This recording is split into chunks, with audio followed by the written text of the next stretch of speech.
भारत का बच्चा बच्चा जानता है कि हमारे देश को सबसे ज्यादा खतरा चीन और पाकिस्तान से है, लेकिन इससे निपटने के लिए एक से बढ़कर एक प्लान तैयार हैं। सिर्फ हार्डवेयर ही नहीं, सॉफ्टवेयर का भी पूरा इंतजाम कर लिया है मोदी जी ने।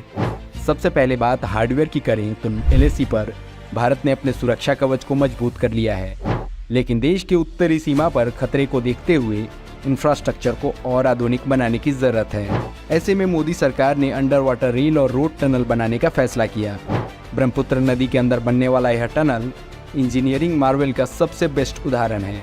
लेकिन इसकी जरूरत क्यों पड़ी, इसे समझने के लिए आपको एक घटना बताते हैं। याद करिए रूस और यूक्रेन की लड़ाई। क्रीमिया का ब्रिज यूक्रेन में मौजूद रशियन आर्मी तक सामान पहुंचाने के लिए बहुत महत्वपूर्ण था, लेकिन लड़ाई के बीच में उस ब्रिज को ही उड़ा दिया गया।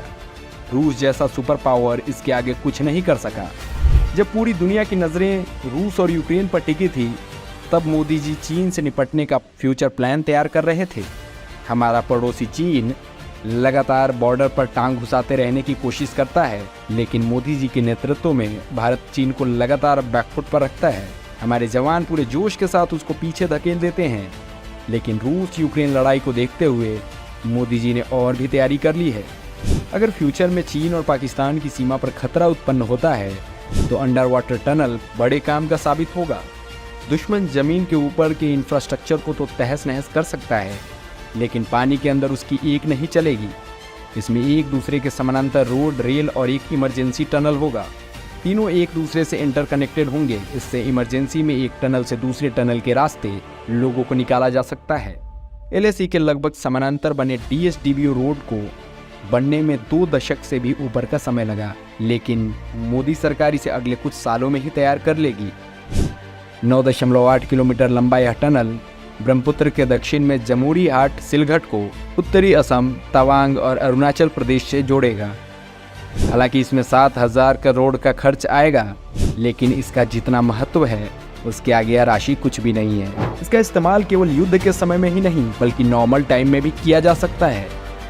यह तो बात हुई हार्डवेयर की। भारत ने सॉफ्टवेयर में भी रूस और यूक्रेन की लड़ाई से सीख लिया है। जब लड़ाई शुरू हुई तब यूक्रेन के सपोर्ट में अमेरिका और उसके पार्टनर्स ने रूस की इकोनॉमी को झटका देने के लिए ग्लोबल पेमेंट सिस्टम स्विफ्ट से रूस को बाहर निकाल दिया। इससे रूस को तगड़ा झटका लगा, क्योंकि यह वही पेमेंट सिस्टम है जिससे एक देश दूसरे देश को पेमेंट करता है।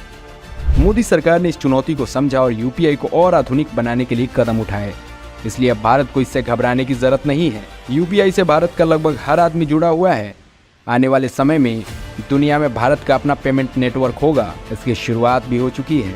सिंगापुर में तो अब आप अपनी UPI से पेमेंट कर सकते हैं। इसके लिए भारत के UPI और सिंगापुर के PayNow को लिंक किया गया है।